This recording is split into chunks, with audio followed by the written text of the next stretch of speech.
हैं कि सुबह उठते ही बस उनका एक ही एक्सक्यूज़ रहता है कि दूध वाला टाइम से नहीं आया, चाय अच्छी नहीं बनी है, सफाई घर में नहीं है, गंदगी है और माँ पेरेंट्स इसलिए परेशान है कि उनके बच्चे उनकी बात नहीं सुन रहे हैं, उन्हें परेशान कर रहे हैं। हाउसवाइफ़ इसलिए परेशान है कि उनके घर में इज़्ज़त नहीं है और उनके हस्बैंड उनकी हेल्प नहीं कर रहे हैं। बाकी जॉब में जो है वो इसलिए परेशान है कि उनका बॉस अच्छा नहीं है, उनको बहुत सारे काम करवा रहा है उनसे और उनको बोनस सही टाइम पे नहीं दे रहा है, अच्छा बोनस नहीं मिल रहा है। इसके साथ ही साथ उनका प्रमोशन नहीं हो रहा है और बहुत सारे लोग ये होते हैं सुबह उठते ही दुकानदार ये सोचते हैं कि पता नहीं आज कितने की बिक्री होगी, पता नहीं कितना ग्राहक आएँगे। मतलब सुबह उठते ही हम प्रेशर लेना चालू करते हैं और मतलब डे के एंड आते-आते हम इतना ज़्यादा प्रेशर प्रेशर ले लेते हैं कि हमने दिन भर में क्या अच्छी चीज़ें की, किस चीज़ के लिए हमने शुक्रिया अदा किया, किस चीज़ के लिए हमें अच्छा सोचना चाहिए था, किस चीज़ को हम बदल सकते थे पॉजिटिव वे में, ये हम सोच ही नहीं पाते हैं।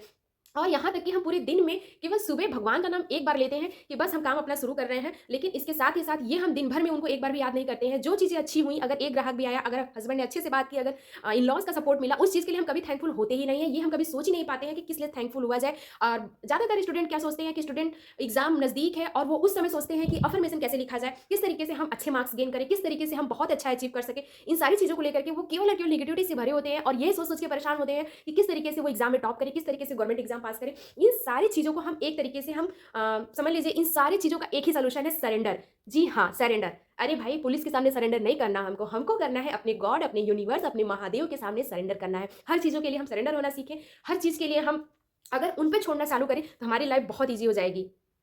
जी हाँ, आज हम बात करने वाले हैं इसी सरेंडर वाले टॉपिक पे, लेकिन इसके लिए आपको पूरी वीडियो को देखना पड़ेगा। अगर मेरे चैनल पे नए हो तो मेरे चैनल को अभी से सब्सक्राइब कर लो, शेयर भी कर लो, कमेंट भी कर दो और उन लोगों को भी शेयर कर दो जिनको सच में ज़रूरत है इस वीडियोज़ की, जिनको सच में ज़रूरत है लॉ ऑफ अट्रैक्शन की सीरीज़ को जानने की। ये एक मानव सुधार वीडियो है। कहने का मतलब ये एक केवल सहयोग की भावना से बनाया गया वीडियो है। अगर आप चाहते हो कि आपका कोई फ्रेंड, आपका कोई कलीग या तो आपकी कोई फैमिली मेंबर में जिसको बहुत ज़रूरत है, जो बहुत परेशान है चीज़ों को लेकर के, एग्ज़ाम को लेकर के, अपनी लाइफ़ को लेकर के, रिलेशनशिप को लेकर के, उसको ये वीडियो ज़रूर आप शेयर करो। इससे मैं कहती हूँ कि अगर वो 100% परेशान है तो उसमें से 80% तो वो खुश हो ही जाएँगे, उनको सॉल्यूशन उनके क्वेश्चंस के, उनके प्रॉब्लम्स के मिल ही जाएँगे। तो फ्रेंड्स नमस्कार दोस्तों, मैं सपना स्वागत करती हूँ आप सभी का एक बार फिर से अपने channel teacher mom secret universe में। कैसे हैं आप सब लोग? आई होप अच्छे होंगे, मन लगा के पढ़ रहे होंगे या फिर आप जो भी कर रहे हैं उसको मन लगा के कर रहे होंगे।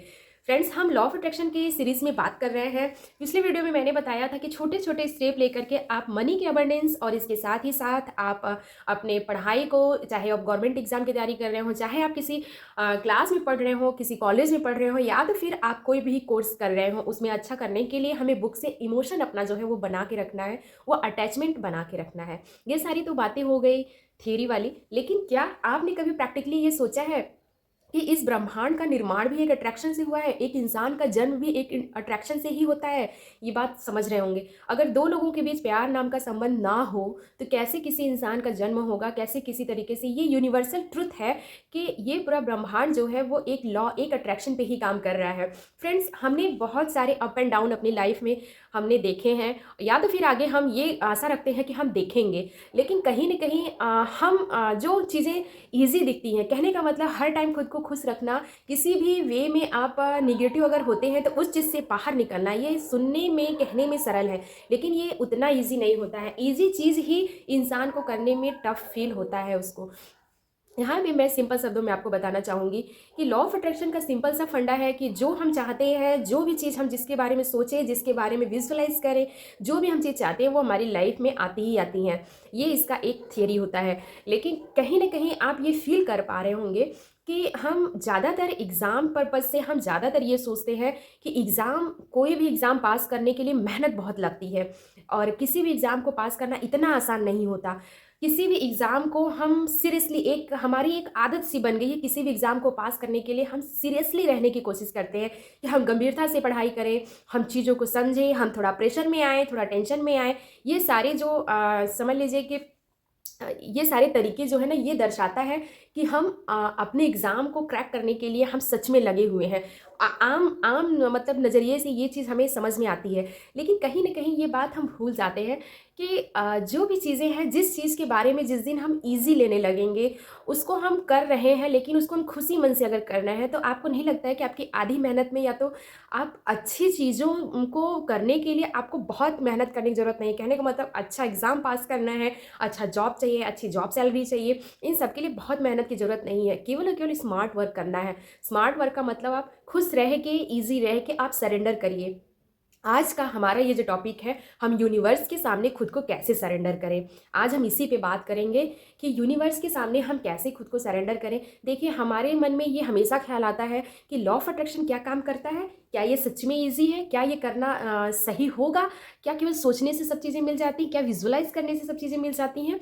तो ये कहीं ना कहीं 90% सच है। 10% ये आपको ख़राब लग सकता है, ये अधूरा लग सकता है, क्योंकि 10% में आप डाउट क्रिएट कर रहे हो। आप मेहनत तो कर रहे हो, पढ़ तो रहे हो, लेकिन डाउट क्रिएट कर रहे हो। यहाँ पे हम सिंपल अगर हम समझें, हम कुछ भी ना करें, हम अपने एम को, अपने डिजायर को कंप्लीट करने के लिए हम कुछ भी ना करें, केवल और केवल अगर हम भगवान के सामने अगर हम खुद को सरेंडर कर दें कि हमें जो करना था हमने कर लिया, अब आप जो देना है वो आप दीजिए, हमें हमें आप दीजिए, हमें ये जॉब चाहिए, ये जॉब मुझे दीजिए, चाहे जैसे हम नहीं जानते, हमारे से जो होना था मैंने किया, मैंने दिन रात मेहनत की, मैंने दिन रात पढ़ाई की। एक बार आप सरेंडर करके देखिए, ये यूनिवर्स जो है ना, ये यूनिवर्स समझ लीजिए आपको देने के लिए हमेशा से हाजिर है। इस बात में आप भरोसा करिए या ना करिए, लेकिन ये यूनिवर्सल ट्रुथ है कि अगर हम सरेंडर करते हैं, अगर हम अपने कर्म कर रहे हैं, हमारा कर्म अच्छा है हमारे एम को लेकर के, तो हम अगर अपना कर्म कर रहे हैं, तो यहाँ पे हमारे अंदर ये चीज़ रहता है। अब हम ये क्रिएट करते हैं, हम डरते हैं सिचुएशन से कि पता नहीं क्या होगा, तो उस डर को अगर हम सरेंडर में, अगर खुद को भगवान के सामने या तो इस ब्रह्मांड के सामने हम ये सरेंडर कर दें कि हमें जो करना था हमने किया, अब हम छोड़ रहे हैं सब आप पे, आप देखिएगा।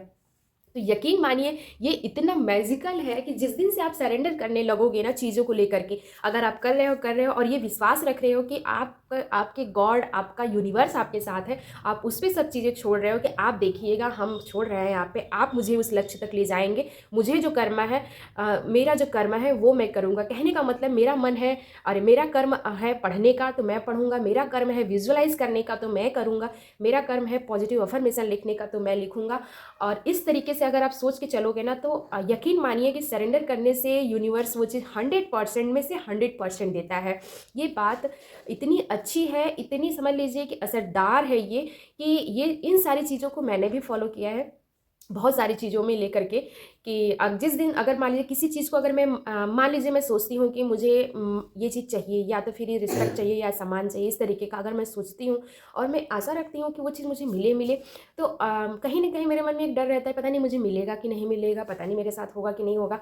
ये डाउट जो, इस चीज़ को मैंने सरेंडर करना सीखा, उस सिचुएशन को मैंने अपने गॉड के सामने, अपने यूनिवर्स के सामने मैंने सरेंडर कर दिया कि मुझे नहीं पता कि वो चीज़ मुझे कैसे मिलेगी, बस एनी हाउ मुझे वो चीज़ चाहिए। तो कहीं ना कहीं छोटी छोटी ही चीज़ें सही, लेकिन वो चीज़ें फिर मुझे मिलने लगी। मैं अपना कर्म करने से पीछे नहीं हटी, और मैं ये चीज़ जानती थी कि कर्म ही प्रधान है और फल तो देने वाला वो है। गीता में भी कहा गया है, कर्म करो फल की इच्छा मत करो। कहने का मतलब फल की इच्छा मत करो। इच्छा अगर जब करोगे तुम्हारे अंदर एक डर, एक समझ लीजिए भय आएगा, एक तरीके का एक अनवांटेड चीज़ें आपके दिमाग में क्रिएट होंगी। तो इसीलिए कहा गया है कि फल की इच्छा मत करो। बहुत सारे लोग ये होते हैं कि फल की इच्छा का मतलब ये सोचते हैं कि केवल कर्म करते जाओ, फल मिले ना मिले, निगेटिव फॉर्म में लेके जाते हैं, जबकि इसका मतलब ये नहीं होता है। इसका मतलब ये होता है कि कर्म अगर कर रहे हो और आप सरेंडर कर रहे हो अपने यूनिवर्स के सामने, अपने गॉड के, अपने महादेव के सामने, तो वो चीज़ फिर आपको मिलेगी ही मिलेगी। और फल की इच्छा अगर करोगे तो आप अपने मन में एक डाउट ले आओगे, एक फियर ले आओगे, आपका जो बिलीव सिस्टम है वो कहीं ना कहीं गड़बड़ होगा, तो उस चीज़ को ले करके फिर आप चुकोगे अपनी चीज़ों से लेकर के। इसीलिए कहा जाता है कि फल की इच्छा मत करो, कर्म करो। और ये बातें उतनी ही सच है जितना आप समझ लीजिए कि इस बात में यकीन रखते हो। मैं हमेशा बोलती हूँ कि सूरज होता है तो अंधेरा भी होता है, अंधेरा होता है तो सूर्योदय भी होता है। मैं हमेशा ये बात बोलती हूँ, क्योंकि ये भी एक लॉ ही है कि अगर आप डार्क आपके फेज आ रहे हैं तो आपके लाइट फेज भी आएंगे। कहने का मतलब प्रकाशित जीवन भी आपके अंदर आएगा आपकी लाइफ में। ये बात यहाँ पे है फ्रेंड्स। सिंपल शब्दों में मैं कोशिश ये करती हूँ कि मैं आप लोगों को सिंपल से सिंपल चीज़ें मैं बता सकूँ कि सच में लॉ ऑफ अट्रैक्शन है क्या। लॉ ऑफ अट्रैक्शन जो है ये एक ऐसी टेक्निक है कि इस टेक्निक का प्रयोग करके आप पहले, अगर आपको लग रहा है कि आप बड़े डिज़ायर को कंप्लीट करने से डर रहे हो, तो आप छोटे छोटे डिज़ायर को कंप्लीट करिए। जैसे कि कोई एक यूनिट उठाइए किसी सब्जेक्ट का पढ़ने के लिए, और उसके लिए आप ये सोच के चलिए, उसको लेकर के ये सोचिए कि इस यूनिट को मैं पढ़ूंगी, मेरा बहुत इंपॉर्टेंट है। उसको पढ़ने के बाद इसमें से जितने भी क्वेश्चन मैं देखूंगी, इस विश्वास के साथ आप देखिए, सरेंडर करते हुए चलिए कि बस गॉड मैं पढ़ रही हूँ, बस आप मुझे मेरे लक्ष्य तक पहुँचाते चलो। तो यकीन मानिए कि यूनिवर्स भी आपको ज़रूर वो चीज़ देता है, लेकिन इसके लिए आपको हर पल सरेंडर कहने का मतलब कि एक प्यार, एक रिलैक्स, एक तरीके का फैथ ऐसा डेवलप आपके अंदर क्रिएट करना पड़ेगा आपको। सरेंडर तभी आप कर सकते हो जब ये विश्वास रहे आपके पास कि आप सच में चीज़ों को अच्छा कर रहे हो और बस इधर उधर कुछ ना हो, इसलिए गॉड को आप सरेंडर कर रहे हो कि मैं कर रही हूँ, मुझे आप वो चीज़ दे दो। तो मैं समझा पाई होंगी शायद आपको कि सरेंडर का मतलब क्या होता है। इस लॉ ऑफ अट्रैक्शन की सीरीज़ में सरेंडर का मतलब मैंने बहुत कोशिश की है कि मैं इजी वे में आपको समझा सकूं। एक तरीका मैं और बताती हूँ, जैसे कि मान लीजिए कि आपको पैसे की ज़रूरत है, पैसे की ज़रूरत है और शायद थोड़ा ही पैसा आपके पास है, लेकिन उसी चीज़ से आप अपना बिजनेस डालना चाहते हो और यहाँ पे आप भगवान का नाम लेते हो। लोग कहते हैं ना कि भगवान का नाम लो और आगे बढ़ो। वो यही चीज़ें होती हैं कि आप भगवान के आगे सरेंडर करो कि मैंने शुरुआत कर दी है, बाकी का आप देखिएगा, बाकी का आप मुझे आगे ले जाइएगा, बाकी की चीज़ें आप सही करिएगा। यहाँ पे ये बात बहुत अच्छा एग्जाम्पल है इस बात को समझने के लिए कि सरेंडर का मतलब एक्चुअल में होता क्या है। तो आप समझ रहे होंगे कि मैं क्या कहना चाहती हूँ। बस इसी के साथ मैं अपने इस सीरीज़ को द एंड करती हूँ और आशा करती हूँ कि आपको मेरी बात समझ में आई होगी। अगर समझ में आया, अगर मेरे चैनल पे नए हो तो मेरे चैनल को प्लीज़ प्लीज़ सब्सक्राइब करिएगा और शेयर भी करिएगा उन लोगों को जिनको ज़रूरत है लॉ ऑफ अट्रैक्शन अपनाने का अपने लाइफ में। उस चीज़ को जानना चाहिए हर किसी को। आपका छोटा सा प्रयास किसी की ज़िंदगी में बहुत बड़ी खुशियाँ ला सकता है। तो सहयोग की भावना रखिए, शेयर करिए और कॉमेंट भी करिएगा। और इसी के साथ ही साथ आप जो भी कर रहे हो उसमें एक बार आप सरेंडर भी करना सीखिए और यकीन मानिए कि ये ब्रह्मांड आपको देने के लिए यहाँ पे हर चीज़ बहुत ज़्यादा प्रचुरता में है। अगर उसमें से अगर आप एक बाल्टी निकाल लोगे तो इस ब्रह्मांड का कुछ कम नहीं होगा। एक्चुअल में वो चीज़ बढ़ेगा ही बढ़ेगा, वो चीज़ कभी कम हुआ ही नहीं। ये बात आप समझ रहे होंगे। इसी के साथ मैं आप लोगों से आगे लेती हूँ। Okay, bye bye, love you all of you. मिलते हैं अगले ब्लॉग में।